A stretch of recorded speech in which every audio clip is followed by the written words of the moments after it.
Need your daily fix on mixed martial arts? We're going to kind of recap Bellator 155. From UFC 198. Who's who? Kind of a controversial decision. And who's not? I couldn't figure out why, and then it hit me. Well, don't you fret, because Golden State Media Concepts got you covered. Get your daily dose of MMA podcasts. Everything from the UFC, Bellator Fighting Championships, Extreme Cage Fighting, Invicta Fighting Championships, and so much more. Join us as we talk about some of the biggest names in mixed martial arts. We've got you covered here on Golden State Media Concepts MMA Podcast.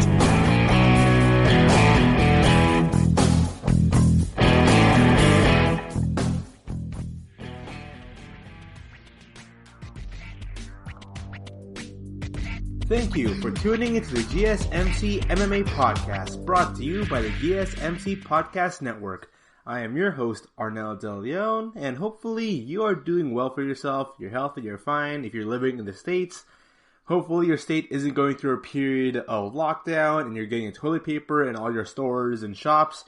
They're perfectly fine. If you live internationally, I hope your country and your nation is doing well for yourself. And generally, I hope everyone is doing fine in this very complicated, strange, yet bizarre period in history with the coronavirus. And yes, I am the last person who wants to talk about the coronavirus, but we gotta talk about it because it's part of my job, and also it is pretty much impossible to avoid it. Discussions about the coronavirus as it pertains to not just MMA, but generally in all sports. To those of you who are unaware, this month is March, so I was excited for March Madness, and because March Madness isn't going to be happening, or pretty much got canceled in its entirety, a lot of players and athletes who were to perform in the March Madness, who were supposed to go there, have a good showing so they can go increase their draft stocks. Now, we have no clue on what to expect off our future draftees in the current NBA, and that's how I feel about the MMA world right now. I'd say I'm a huge avid fan of basketball, and so I try to blend in like my likes for MMA and NBA together, because some things do cross, like the concept of narratives, storylines, feuds, rivalries, friendships, like all that stuff kind of goes together for generally all sports. And so for the month of March, you have these players who are supposed to perform in the biggest tournament of all of college basketball, March Madness. And so the goal is that they go perform the March Madness, and if they play really, really well for themselves, it can affect their draft stock, which could affect their potential earnings in the millions. They could earn anywhere around $10 million to $1 million to $750K a year based on their performances on the March Madness events. But that's not going to happen.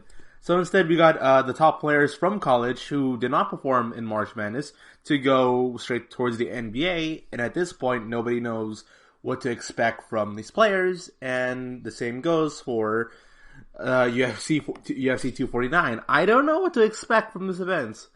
I don't know. I'm getting varying different rumors going about on this show.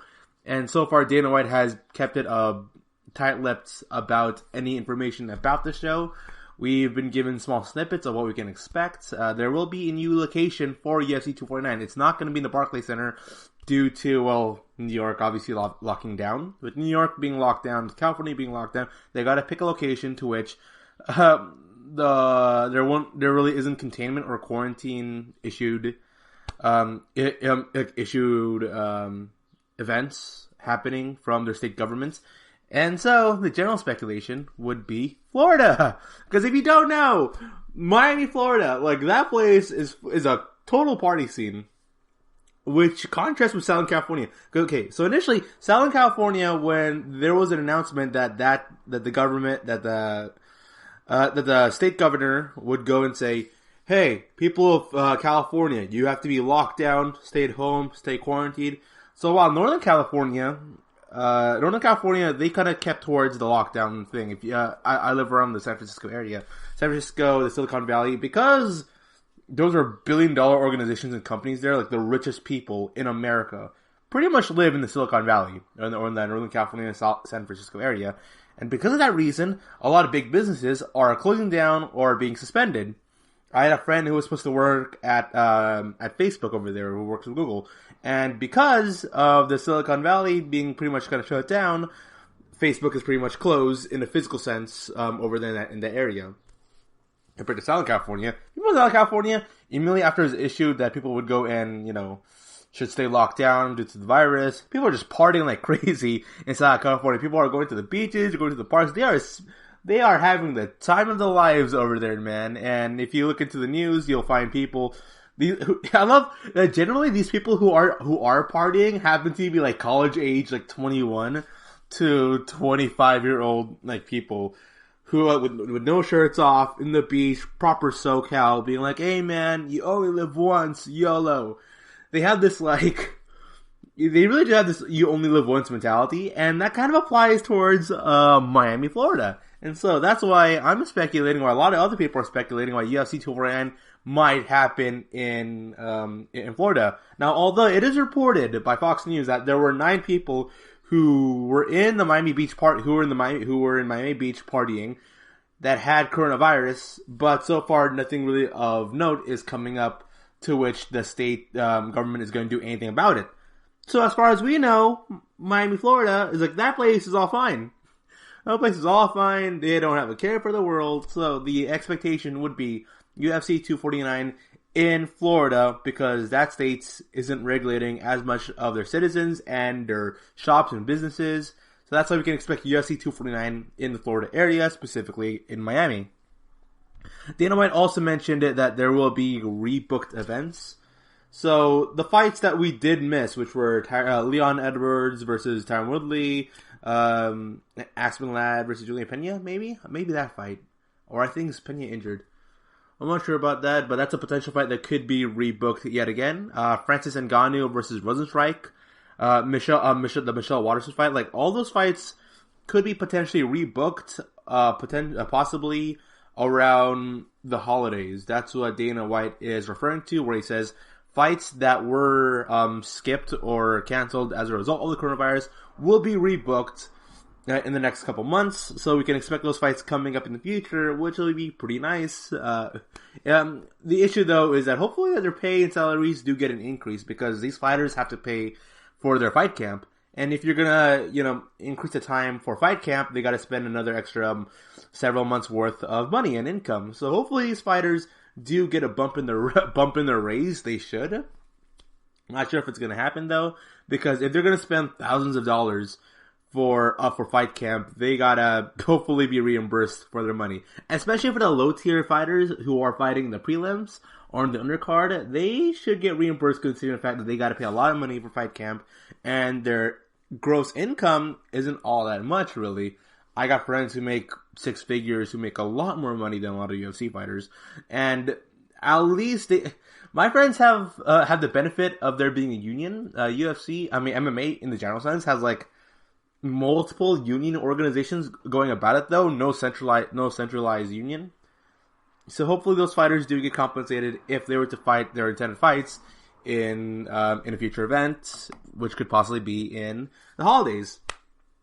So Dana White said also that scheduling will be consistent. There was an event that was announced 2 days ago, and that there will be a UFC Fight Night card coming up the week right after UFC 249. It's UFC Fight Night, headlined by Glover Teixeira versus Anthony Smith.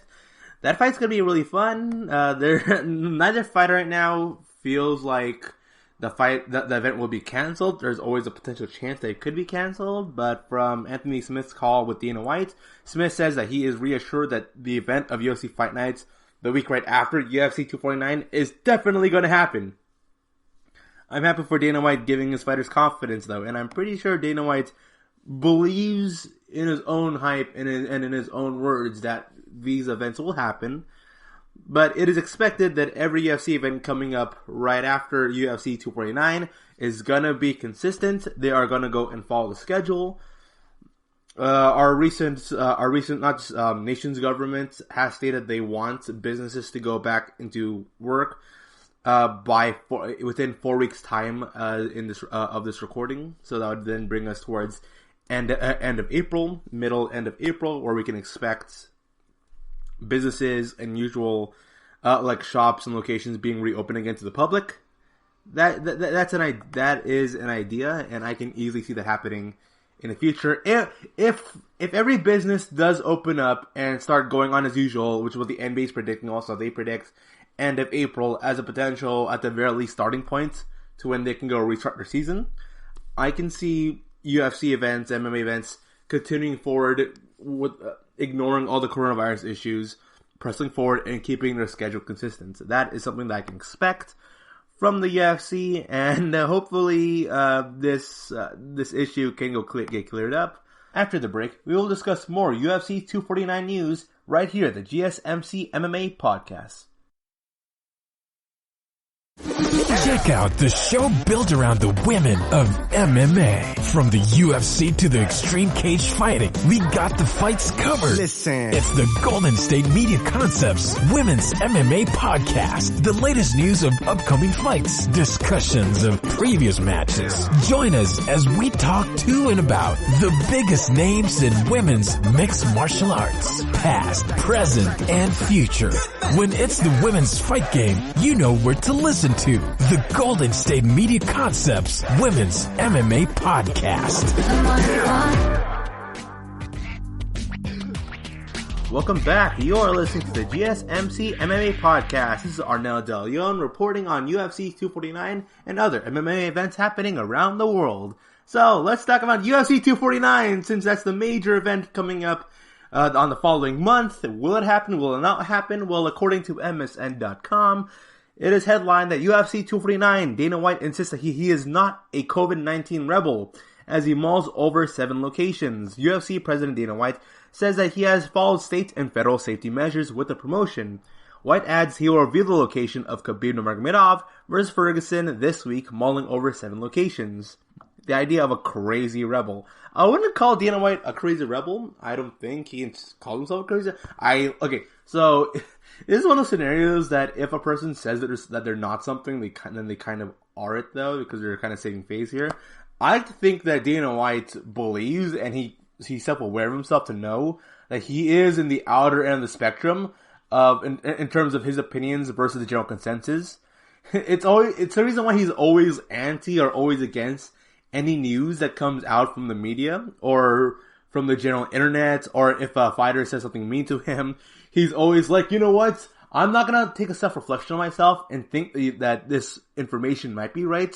You're wrong, okay? I'm right, you're wrong. And I think Dana White, at this point, he's aware of that. So, I believe that he thinks he's a rebel. So it is noted here that there are 2 or 3 options in the U.S., 3 or 4 options outside the country. I'm not going to tell you everybody is on a need-to-know basis, but nobody needs to know right now. Said Dana White to Yahoo Sports, Kevin's Lowell on Wednesday. White was in his family home following state self-quarantine guidelines. Health and safety is something that we deal with every week for the past 20 years. I'm not acting like some crazy rebel out here with the coronavirus and stuff. I've done everything that I've been able to do, that I've been told to do. So he goes on to fight, and it's very interesting here. So Dana White just posted an image on his Twitter where it's that face app where you show an image of a person, then they accelerate the age by a lot. And for some reason, he's like, it's here. Dana White posted on his Twitter, I was worried about this fight too, but I will get this done. Hashtag UFC 249, hashtag Team Khabib, hashtag Tony Ferguson XT. And he posted an image of Tony Ferguson and Khabib Nurmagomedov all aged, and like it's really freaky because Tony Ferguson looks weird, but for the most part Khabib looks kind of the same. So Dana White's just joking about there how this fight will these 2 people will end up practically being fossils by the time that this fight's gonna happen. He's apparently joking about that. So, White insisted that all scheduled events would go ahead only 1 month ago, so that pertains towards the UFC Fight Night events and the UFC on ESPN event, which were 3 events that he expects to have its fights be extended or rescheduled in the future. The UFC has since been forced to postpone 3 events and change UFC 249's original venue in Brooklyn. Increased safety measures in the US have made it difficult to hold events in the country with or without an audience in the arena. When the government said you only have this amount of people when it got to 10, that's a little tough for me to pull off.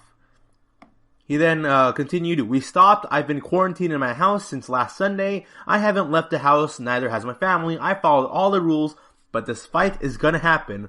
White also reasserted his claim that some of the MMA media is at fault for criticizing his organization's decisions to press ahead with events amid unprecedented times. He had previously called MMA critics the wimpiest people on earth. So after calling the media the wimpiest people on earth, I haven't heard the word wimpy in a long time. He goes on to say, a lot of this hysteria has been driven by the media, and the less the media knows, the better off it is. Everybody who's with me will get the best medical attention. Okay, with your family or the fighters. Adding that he could announce UFC 249's location later this week. Alright, so Dana White, once again, still pushing forward. He's essentially blaming the media as to why this thing is huge. This coronavirus pandemic is huge. Whether or not it's the media's fault or it's the media's fault for overblowing it, whether or not it's true or not, it's an issue that is pertaining towards the UFC, and I still believe Dana White takes pride knowing that his sports organization is the only one left that's kind of pushing forward, at least in the States. I don't know if bowling, is bowling still going on? I saw a video online somewhere and they're like, bowling is the next big thing on ESPN and they're showing it. I don't think so, because bowling needs kind of an audience. But yeah, UFC right now and MMA, they're kind of carrying the stigma as still continuing the fight game. And Dana White still has that old 90s UFC way of thinking of hey man, you're just sick man, you can keep fighting for it. I enjoy that part of Dana. Still a cartoon character, which you kind of like. So it is reported by MMAfighting.com that UFC President Dana White won't say whether UFC 249 fighters will be tested for coronavirus. Just like UFC 249 location, the safety measures planned for fighters competing on the April 18 pay-per-view card is a complete question mark. UFC President Dana White would not say whether the promotion will have attendees tested for the novel coronavirus, declaring the less the media knows, the better off it is. White assured Yahoo Sports' Kevin Lowell that everyone involved in the event will receive the best healthcare possible. We will make sure we take care of everybody like we always do. I'm not giving the public and the media all kinds of information on what I'm doing, but I'm not acting like some crazy rebel out here with the coronavirus. I've done everything I've been told to do, reiterating what he said last time when talking about the coronavirus. Now, he goes on to say this line here that's getting some controversy, getting some steam here. Dana White goes on to say, whether you're a coronavirus expert or not, it's like hiding from cancer. You can't hide from this thing. You can't hide. If you are a high-risk person, this thing is going to get you. What's going to happen next flu season? This thing is going to disappear? No, it's going to come back just like the flu. And it's what's going to get you. It's going to get you, so I've had a great run. If the coronavirus is what's going to get me, let's do it. Bring it. I'm ready, Corona. Come get me. He goes and say, what I'm hoping is the United States, not just the state here, but the world, is going to bounce back from this quickly. That's what I'm hoping for, and life will get back to normal. And hopefully the type of panic that's going on right now never happens again in our lifetime. Listen, 2019 was an incredible year for us, but hopefully we snap back from this. But regardless of what this state, this country, or the rest of the world does, the UFC is going to march on. Whether there's fans in it, not there, or whatever, me and my team will fight through this. We will hold our schedule this year. Every fighter, everybody that works for me will make money, get paid, and will be as normal as possible. So that is coming from MMA Fighting. So that's coming from MMAfighting.com, also from SureDog.com. So, what can I get this from Dana White? Once again, it's Dana White's, kind of 90s MMA, late 90s MMA mentality of, if you're sick, man, just keep pushing forward kind of thing, man. Go, you gotta be a man, don't be a wimp. Dana White, that's why the general speculation would be Miami, because people from Miami, has a very similar mentality to Dana White. I will question Dana White's, saying of the whole, comparing coronavirus with cancer thing, because if you put up Dana White and you put up coronavirus, one of the first things you're going to see is his comparison of it to cancer. And you can make, honestly, he could have made that analogy and replaced cancer with everything and anything else. He could say, well, we got cars, you're not going to hide away from a car accident. Or we got lightning, you can't hide away from lightning. Lightning could potentially hit you. Or we got bacteria or the flu happening. Yes, I will say that Dana White is correct in that we cannot live in a world that we are perfectly safe in. I think it is generally impossible, considering that we have no control of the atmosphere. We have no control of whether or not we can be infected with anything, whether it be a sickness or a virus or disease. The biggest issue that I have right now is that because the coronavirus is a relatively new thing that's happening right now in the States, and there is no cure for it, so we are unsure how exactly to treat it for those who are elderly. If you're young, you can go and stay home and be perfectly fine, but if you're a person who's elderly, like my parents or my grandparents, and there's no 100% sure treatment of it, though, it gets kind of scary, and you're unsure of how you can get back into being healthy, how you can get back to being normal. I'm not going to say that the media is making it bigger than it actually is. What I'm saying is that it is understandable as to why the media and major conglomerates are panicking over this situation. So coming up right after the break, we will continue talking about UFC 249 and other MMA news. This is the GSMC MMA podcast. Going to come back right after the break.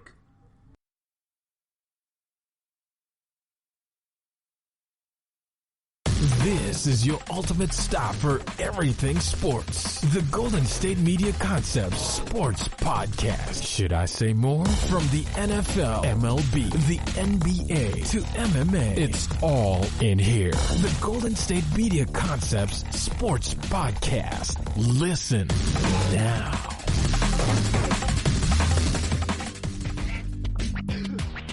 So we are discussing UFC 249, and recently Dana White has talked about the event happening potentially in the Florida area. Though we are still not sure of it being assured that it is going to be in Florida, but it's going to happen in multiple locations. The general idea and the general consensus would be that it's going to happen in Florida because the Florida area, compared to New York and California and a lot of other major states, is not containing or keeping a lockdown within their own states. There are people who are partying out there right now, living perfectly fine, treating everything normal. Their shops are still open, nothing's really closed.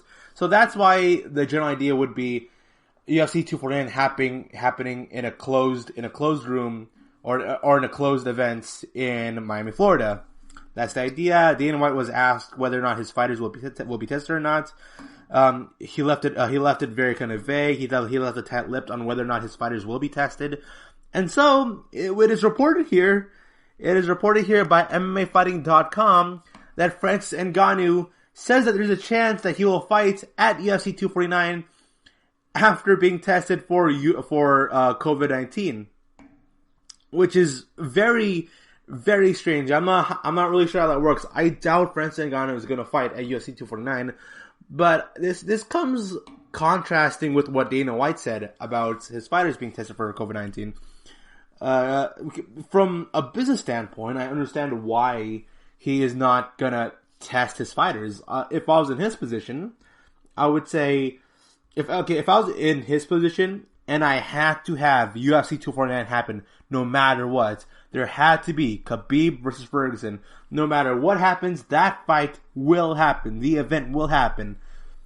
And so, my idea would be that, okay, so, if any of my fighters have the coronavirus, have COVID-19, there's no way this event is going to happen. There's no way we're going to get scrutinized even more by the media, even though I don't like the media. We're going to get scrutinized more by them. The fighters will start pulling out.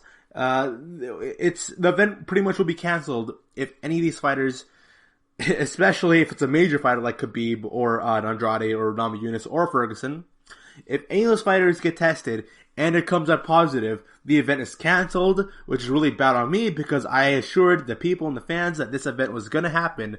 So I can see Dana White telling the fighters, hey, don't get tested. I know, it's like unethical. I mean, it really is unethical. It really is unethical if Dana White were to go to his fighters and be like, hey, don't get tested, okay? We need this event to happen. You know, here's some extra money.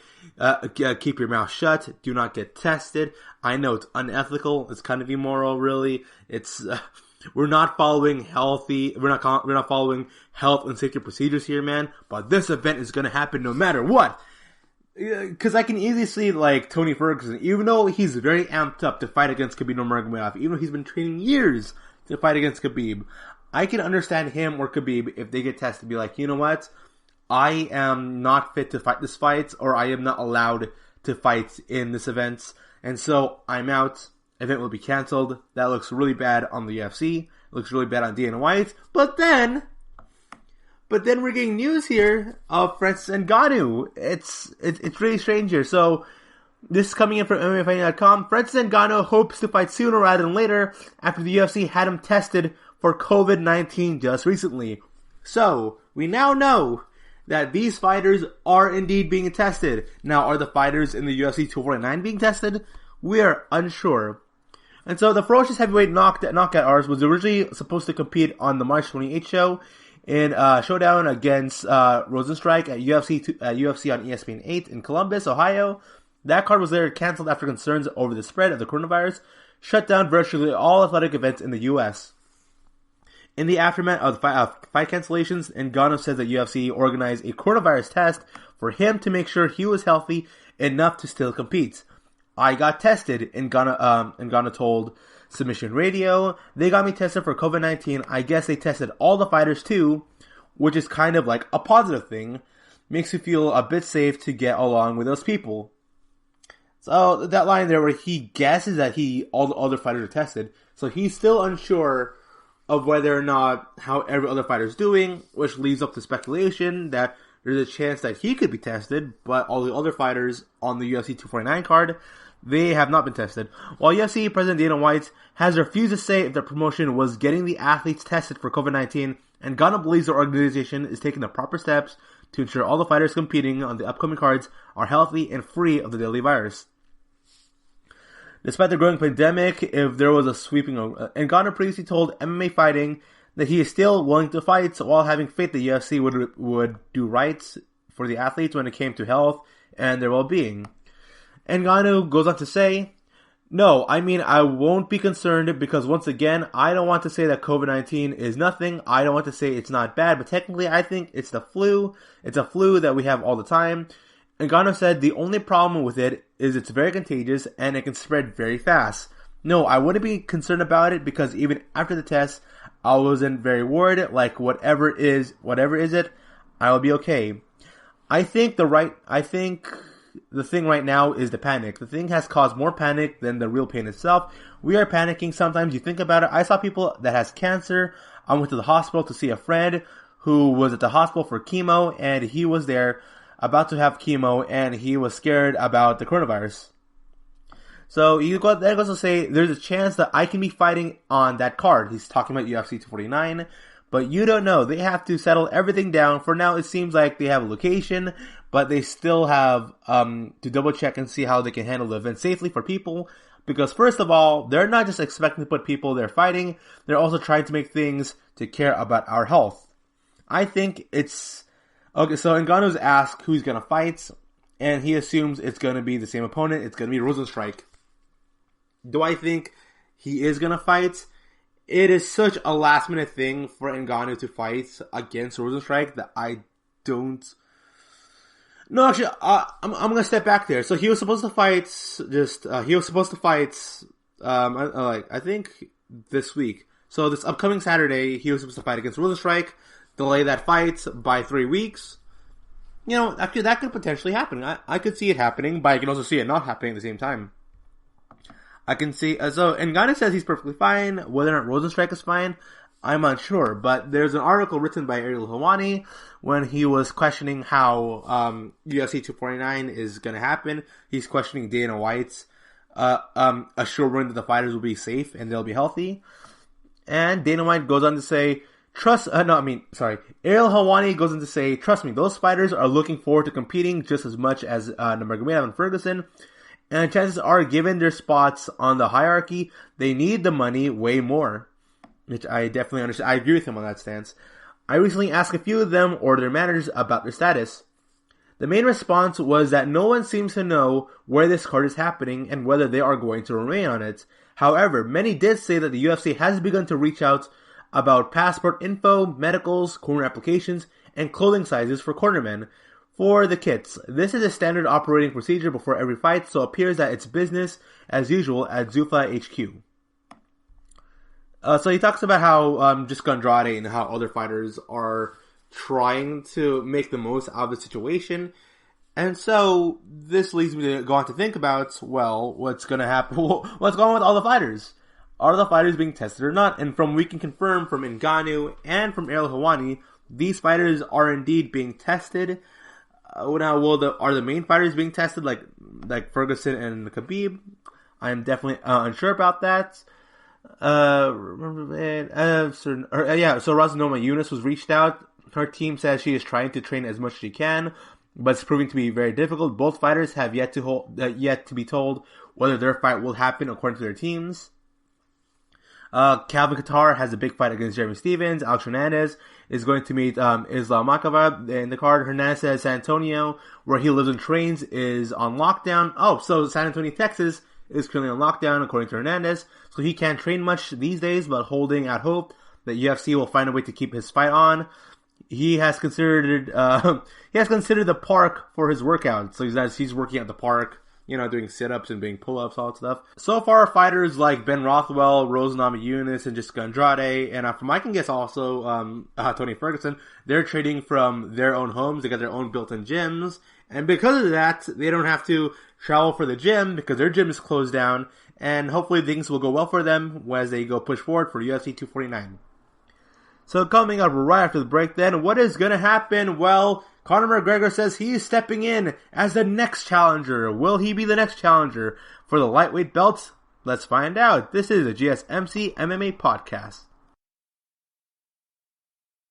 Tired of searching the vast jungle of podcasts? Now listen close and hear this out. There's a podcast network that covers just about everything that you've been searching. Hey! The Golden State Media Concepts Podcast Network is here. Nothing less than a podcast bliss with endless hours of podcast coverage. From news, sports, music, fashion, cooking, entertainment, fantasy, football, and so much more. So stop lurking around and go straight out to the Golden State Media Concepts Podcast Network. Guaranteed to fill that podcast itch. Whatever it may be. Visit us at www.gsmcpodcast.com. Follow us on Facebook and Twitter and download us on iTunes, SoundCloud, and Google Play.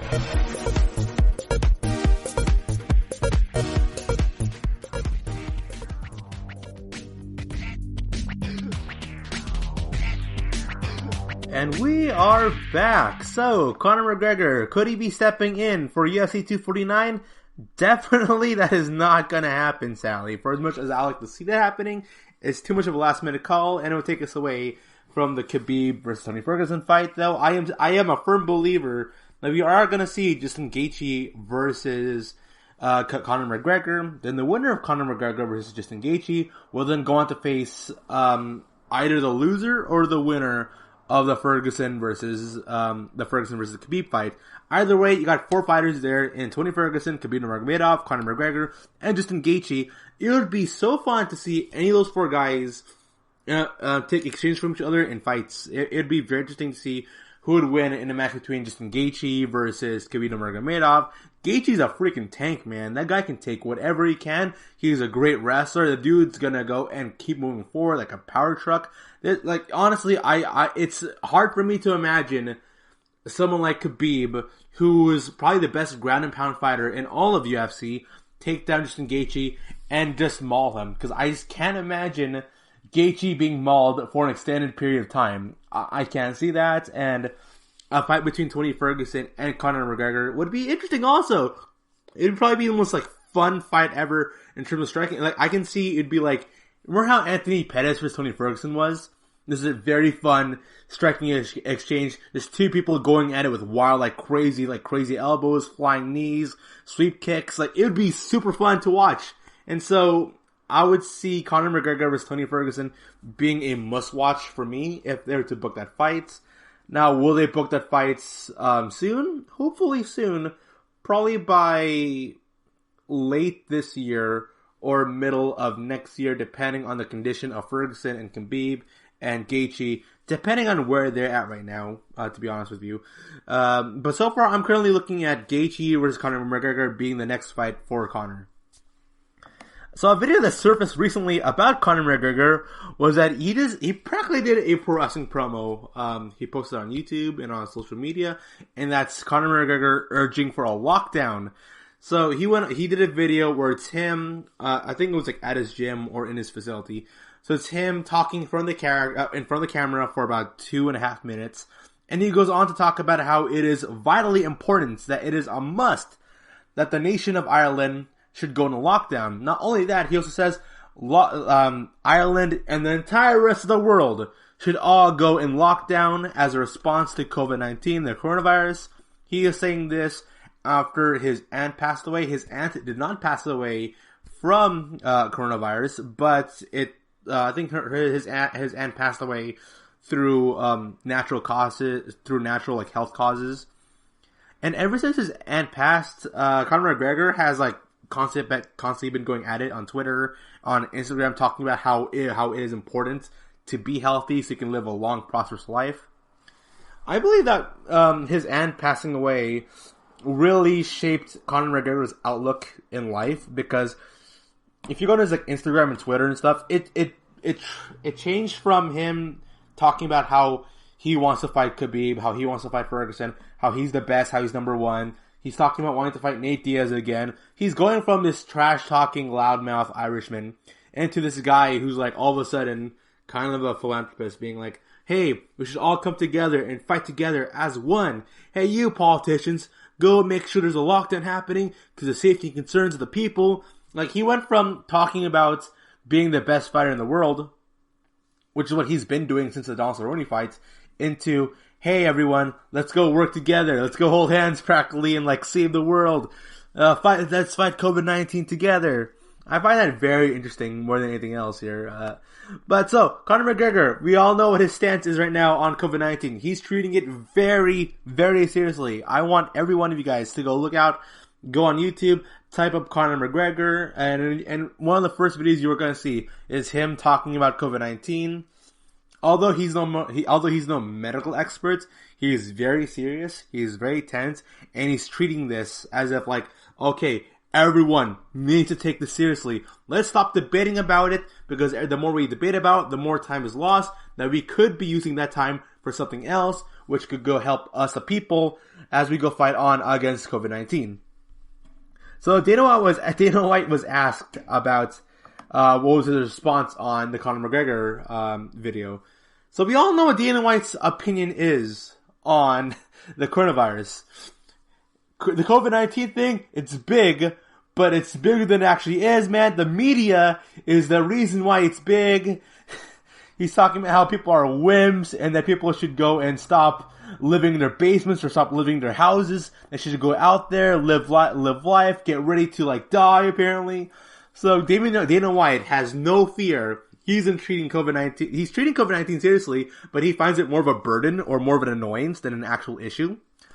So his response to Conor McGregor's video is, White admitted that he hasn't seen Conor McGregor's video, but agreed with the Irishman's claim that a lockdown is crucial, though only for a short-term basis. He goes on to say, I love that we did the lockdown too. I kept trying to keep the fights going for as long as I could. It was a very tough decision to make, but the governor of Nevada made the right decision. Some of the people are going on lockdown tomorrow or today. We've already been doing this for a week. While White agreed with McGregor's message on the most basic level, he once again proclaimed that the virus isn't something people should be afraid of because we're all going to die one day. What's the term called again? There's a term for it. Nihilistic? Is it nihilism? It's the idea that you don't... Nihilism is the idea that you're not as special as you think you are relative to the actual world, considering the fact you're going to die soon. The question becomes, how long are we going to do this? How long are we really going to stay in our houses and hide?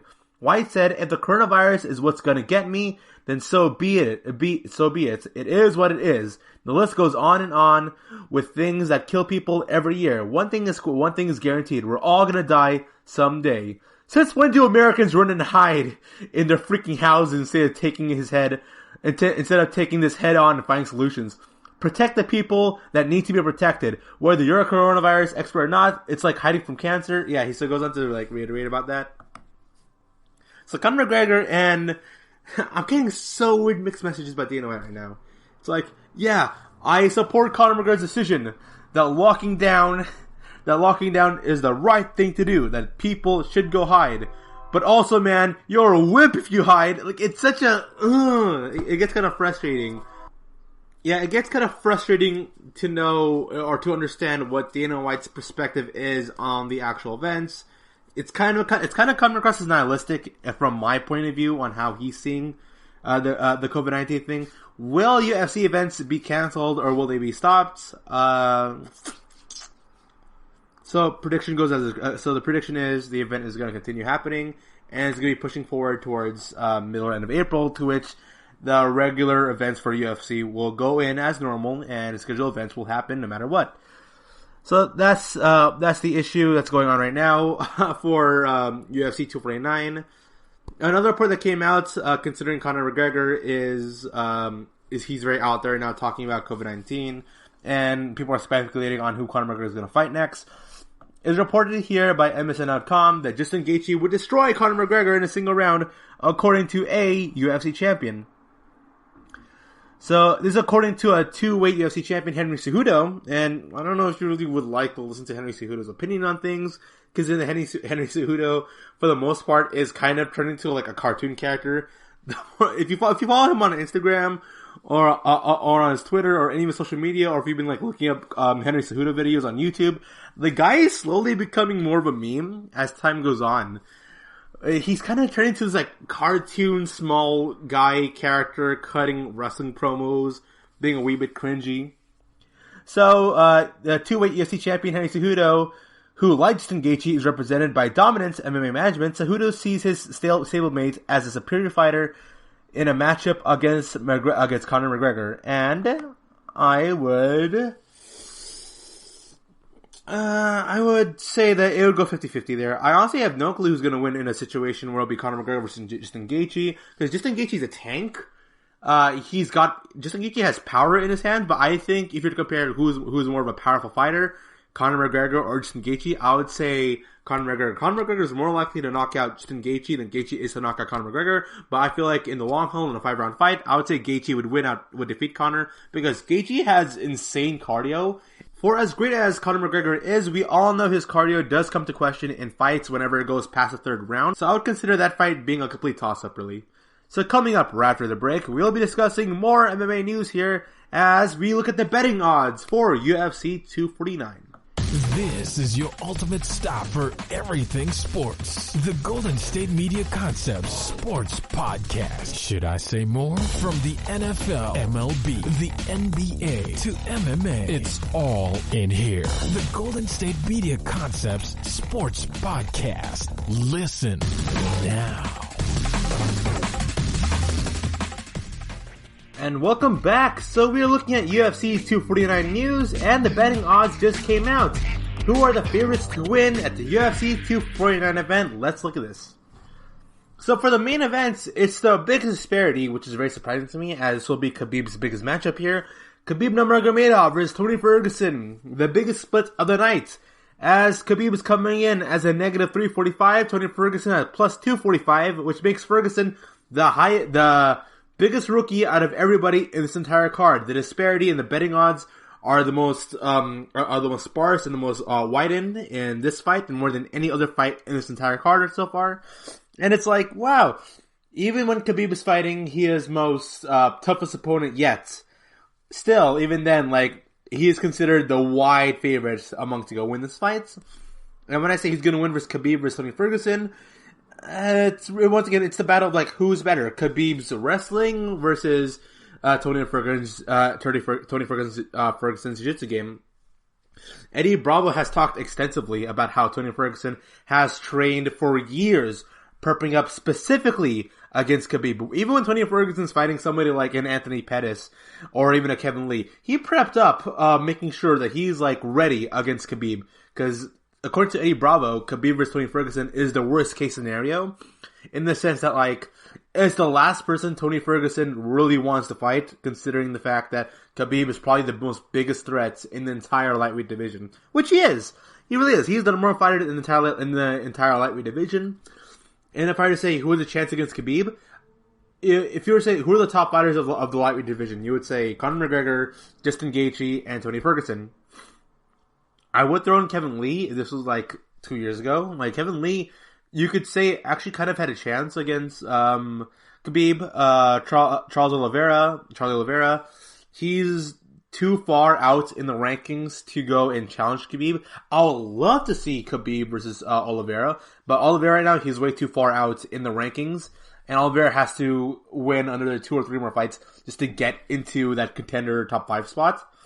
So, Tony Ferguson so far is Khabib's biggest matchup, and if I were to say who wins out in the striking game, I would say Tony Ferguson by a slight margin. Who would win out in a wrestling game? I would go for Khabib. And even though Tony Ferguson has been training specifically in Jiu-Jitsu to be prepped up against Khabib, specifically when Khabib is going to wrestle Tony Ferguson on the cage, I'm pretty sure Tony Ferguson prepped up. Like, he watched all the Khabib fights. And that, for the most part, like, Khabib's strategy is very straightforward, very simple, in that he's just going to go take you down. He's going to wrestle you down the cage. He's going to add all his weight in onto Ferguson. If Ferguson can somehow avoid Khabib bringing him to the cage to wear him down, and if he calms down, like, it's just, I don't see anyone surviving or out wrestling or surviving from the ground against Khabib if they were to be taken down near the cage. I just can't really see it happening. So Tony Ferguson has to avoid that at all possible. But if Khabib were to do that, which he can easily do, I can easily see why he's a favorite to win this fight. So Khabib versus Tony Ferguson, who is the favorites? Khabib's going to win this thing, and he's the predicted favorite to win this by a widely large margin. Rose Namajunas versus Jessica Andrade. So even though Jessica Andrade, this is very different. This is very strange to me. So Jessica Andrade was the favorite coming in to fight Rose Namajunas. Rose Namajunas was the underdog when the both of them first fought. Now, if you saw the fights, so a lot of people would know the fight because Andrade just basically threw Rose Namajunas down to the back of her neck, down to the ground. She won via slam, which is rare and like amazing. So Jessica Andrade defeated Rose Namajunas as the favorite in that first fight. But if you were to watch the first fight, you would know that Rose Namajunas was pretty much dominating Jessica Andrade for the most part of the fight, with the exception of that 10-second increment to which Namajunas was slammed in the second round. For the most part, Namajunas looked the best as she ever did. She was dominating in Jessica Andrade in the striking game, which is what Jessica Andrade's really, really good for. When it came to clinching, when it came to grappling, when it came to the striking, Rose Namajunas was beating out Jessica Andrade in pretty much every facet, with the exception of 10 seconds in the second round when she got slammed. So coming into the second fight, even though this is a rematch and Jessica Andrade won the first fight as the favorite, Rose Namajunas is going to come to this fight as the favorite, and I understand why. Rose Namajunas has all the skills, she has all the tools to defeat Andrade, and considering that Andrade lost against Weili Zhang in a fight to which she was way too aggressive in, I could imagine Andrade fighting a lot more passive. Based on her performances against Weili Zhang and against Rose Namajunas in the first fight, I think Andrade is recognizing that although she has punching power, although she's really strong and tough to the nails, I think she's beginning to recognize that, you know what, these other fighters, like Weili Zhang and Rose Namajunas, and even like Joanna from her last performance, Jessica Andrade can tell, like, okay, I think I'm not as strong as I think I am, so I'm going to go for a lot more technical boxing kind of route, going to fight a little bit more passive. And that strategy might go over towards the Rose Namajunas fight. So when I see Rose Namajunas versus Jessica Andrade, I predict that fight going in by decision. It might go by split decision. Honestly, I'm unsure about this. I'm saying if Rose Namajunas, if I knew for sure that she didn't do that interview where she was talking about how much she doubts herself and how much she has lacks of confidence and the passion for fighting. If I'm getting a little bit more news and reports on how Rose Namajunas is doing mentally, I would easily pick Rose winning the fight, but because of the fact that I'm not getting anything from Rose Namajunas from terms of news and how she views herself and her future in MMA, I just don't know what to expect from that. So I say, in this fight, I'm pulling for a split decision victory for Rose Namajunas defeating against Jessica Andrade, because if Rose Namajunas were to get a little bit of that version of herself when she was the champion for the first time, I believe Rose Namajunas can defeat Jessica Andrade in every facet of the game. And considering Andrade will fight a lot more passive this second time around, I think Rose should win this thing by decision. Now, I don't think it's going to end by knockouts. I think it's going to be I think Namajunas versus Andrade could be fights of the nights. That's what I'm going to go for. That's my prediction. It's going to go for fight of the nights, and Andrade is the favorite towards that. Namajunas is the favorite of that fight, and I expect fireworks to happen. It's going to be a lot more exciting than Khabib versus Tony Ferguson. I really believe so. We got Calvin Kattar versus Jeremy Stephens. I'm surprised Jeremy Stephens is still fighting the UFC, considering that he is 0-3-1. He has 1 draw, 3 losses. I understand the Yair Rodriguez draw thing didn't end up as he wanted to, but he still lost in the rematch after that, so I'm not going to pull for Jeremy Stephens winning the fight. We got Ankalaev versus Cutelaba. Sorry for that. Ankalaev is going to win that fight. Jacare Souza versus Uriah Hall. Jacare Souza, so he is coming in as a favorite to that fight, even though Uriah Hall is coming in with 2 fights in a row victory, while Souza's coming to that fight with 2 fights losing. Souza's ground game is just way too much for Uriah Hall, and Uriah Hall, I feel like in his 2 recent fights, is fighting a lot more technical, a lot more safe, a lot more passive right now at this point. So that might lead up towards Souza trying to go for takedowns, while Uriah Hall was going to go for some jabs, some quick strikes. I say decision Souza, because even though Uriah Hall is going to fight safe here, Souza's ground game and jiu-jitsu and wrestling, it is a wee bit too much against Uriah Hall. So Souza's Jacare is coming in as a favorite in that fight. I predict Souza winning that fight in a unanimous decision. You got Ben Rothwell versus Gian Vellante. Who's going to win that one? So my personal pick for that one is Ben Rothwell, because I love Ben. We got Eubanks versus Morass. Eubanks is my prediction to win that one. I could see her winning that fight via unanimous decision after the 3rd round. We got Umar Nurmagomedov versus Azur. Nurmagomedov is going to win that fight, coming as minus 175. He was my pick also. So in the general sense here, I agree with the betting odds here for the very most part. I am surprised that there's a disparity between Ferguson and Khabib, and I'm surprised Rose Namajunas is considered a heavy favorite, considering that she's been off from the game for about a while now, for about over a year at this point. So it's a very interesting card on what we can expect. I predict Rose Namajunas and Jessica Andrade being the fight of the night, without a doubt. I predict Khabib versus Tony Ferguson being those unpredictable fights. Since we don't know how good Tony Ferguson is going to come to this fight. I don't know how good his jiu-jitsu game is. There's a lot of speculation that Tony Ferguson is going to aim for those out of nowhere darts chokes on towards Khabib. But with the way how Khabib fights, he fights way too safe and way too protective in his grappling game. If you ever see him do any ground and pound, he pushes himself off his opponent, adding in some weight while keeping his chin down, so his opponent will never gain any real advantage onto Khabib from the ground position. So I just don't, it's hard for him to see how good Tony Ferguson is in his defense against Khabib wrestling. And so coming up right after the break, I got a story for you that is a wee bit positive at the very least, because I want to leave these episodes in a positive note, as Stipe Miocic, our current heavyweight champion, talks about his life as a firefighter and as an MMA fighter, coming up after the short break. Want to know the latest in soccer? Then listen to the Golden State Media Concepts Soccer Podcast. From MLS, the World Cup, and the Premier League, we've got you covered. The latest updates, the hottest matches, and news on the league's top players. It's the Golden State Media Concepts Soccer Podcast. David Beckham scores the goal to take England all the way to the World Cup finals. Listen now. So far today, we've been talking about the media being called wimps, hysteria, COVID-19, countries, nations, states being under lockdown. Let's get some positive, wholesome news out there. So I say, let's talk about our current UFC heavyweight champion, Stipe Miocic, talking about his professions as both an MMA fighter and as a firefighter, while also promoting coffee.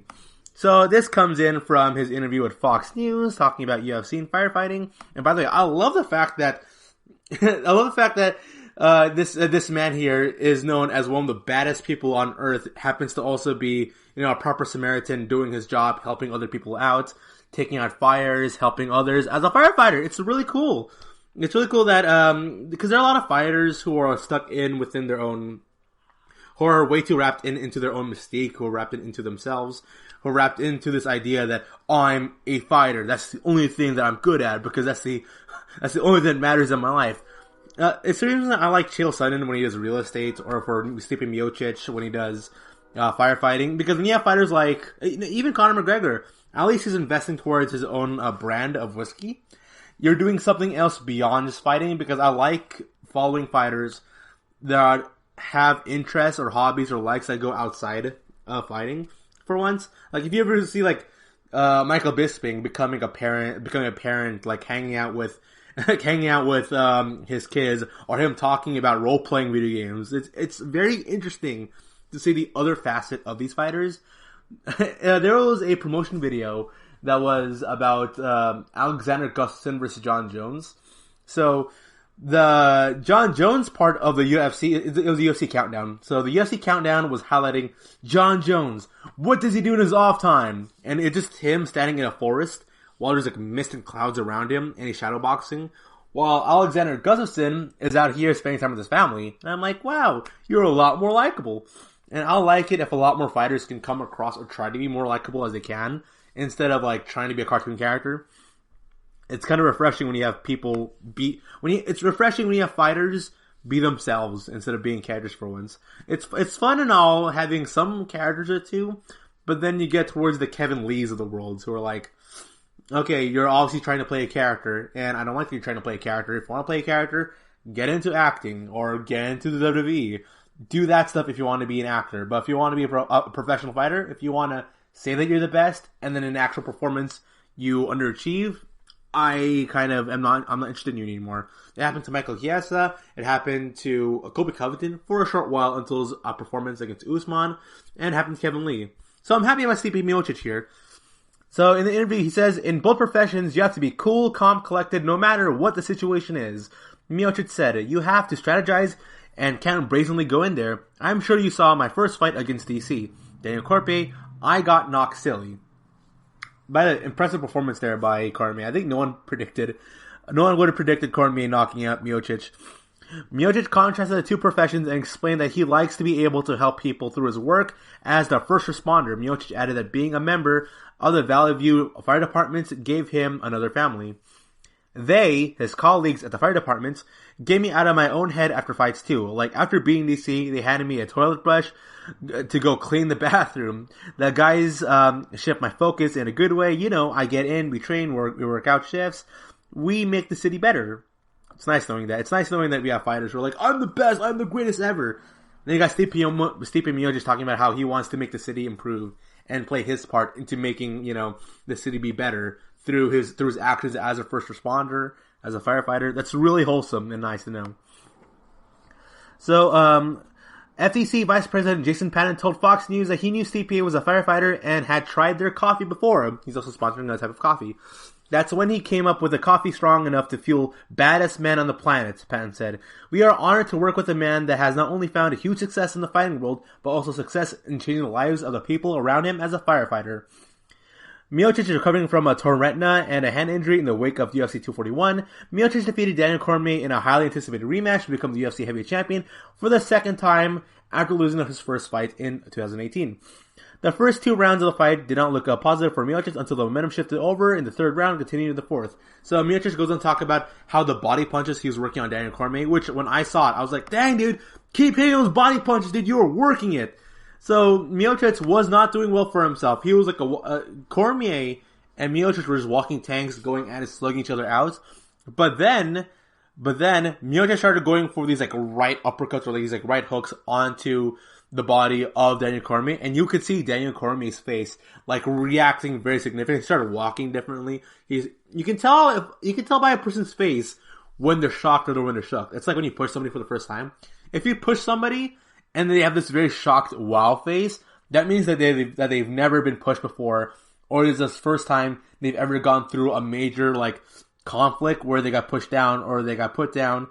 That's how it felt like when I saw Cormier. When he got the body punch and you can feel his face, you're like looking a wee bit shook, looking a wee bit panicked. I knew Miocic won that fight. It was a really fun fight that I recommend everyone to see. So, when asked if fans are going to witness a highly sought trilogy to fight Cormier, of Cormier Miocic, he answered it, and it depends on the UFC.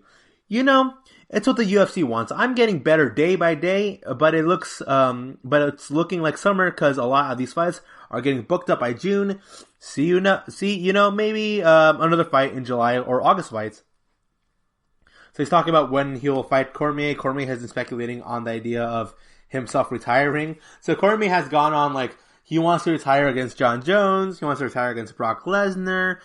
And now even Donny Cormier is kind of hinting at the idea of him doing a crossweight fight or a catchweight fight against like a Conor McGregor or even Khabib. So I am unsure of where Daniel Cormier's future is right now, but I would be definitely interested in seeing what would happen if Stipe Miocic were to fight against Daniel Cormier yet again in the trilogy. For that fight, I am kind of banking on Cormier winning that fight because I think Cormier was way too confident in his striking, which is understandable. Like, he knocked out Stipe Miocic. He knocked out a knockout artist in Stipe Miocic. And then he comes in the second fight thinking he can do the same thing again. The dude went for a massive slam. People don't remember this, but Cormier picked up Stipe Miocic, this gigantic, like 255-pound dude. He picked up Miocic, slammed him to the ground, and then they just continued fighting for multiple rounds after that point. It was insane. So, what's Cormier's future in the UFC? I'm not really sure. There's no news of Cormier going back to light heavyweight. I think Cormier and John Jones, they've been talking about a third fight in the trilogy. But at this point, Dominic Reyes has overtaken Cormier's spot as the guy who kind of deserves the fight against John Jones. So we might see Daniel Cormier against Stipe Miocic. According to Stipe, around the summertime. So around summertime, even maybe August or July, we might see these two guys fight off again. I love my Stipe Miocic dude, but I'm kind of banking on Cormier coming into this third fight with a lot more strategy in his mind. If you guys haven't seen the interview yet, you guys should definitely check it out. Go type up UFC champ Stipe Miocic talks about firefighting and MMA, because he's also presenting you a coffee. He's talking about the story about how, like, after a long day's of work of being a firefighter, he goes back to the station, he drinks coffee and thinks it's the worst coffee he ever tasted, and now he's like promoting this coffee. Now it's very interesting because you get to see a very different side of Stipe Miocic. He's got these big glasses. He's like laughing all weird. He does a laugh similar to Joaquin Phoenix in The Joker, where it's kind of like hysterical, but you want to be on his side, but it's also kind of creepy at the same time. It's very fun. He shows you, so in the end of the Cormier vs. Miocic fights, Miocic does an Irish dance. He does the Irish Riverwalk dance. I think that's the term it's called. So he wins the fight, and he starts Irish dancing around the octagon. And in the end of this interview that he did have with Fox News, he starts showing like his boss on how to do the dance, and it's like very charming. And then you see Miocic being like, "Ah, no, my back, ow, it hurts." And he slowly walks off the stage while his boss / friend is just awkwardly standing there looking all confused, and then he starts doing Irish river dancing. Everyone's laughing their butt off, and it's very wholesome. I love it. I think in a time in which like lockdowns, Dana White calling people in the media wimps, we got Colby Covington trash talking at Tijuana Jacek, we have uncertainty of future MMA events. It's nice to know that one of our current champions, the heavyweight champion, Stipe Miocic, is this like happy, wholesome, very grounded guy who's not going to play a character. He's just going to be himself, and that's something I can definitely respect easily. Alright, so thank you for listening to the GSMC MMA podcast, brought to you by the GSMC Podcast Network. I'd like to ask that you please remember to subscribe to the show and write a nice review. That really helps out. Also, if you can please follow us on Facebook, Twitter, and on Instagram. Thank you, and have a good night. You've been listening to the Golden State Media Concepts MMA Podcast. part of the Golden State Media Concepts Podcast Network. You can find this show and others like it at www.gsmcpodcast.com. Download our podcast on iTunes, Stitcher, SoundCloud, and Google Play. Just type in GSMC to find all the shows from the Golden State Media Concepts Podcast Network. From movies to music, from sports to entertainment, and even weird news. You can also follow us on Twitter and on Facebook. Thank you, and we hope you have enjoyed today's program.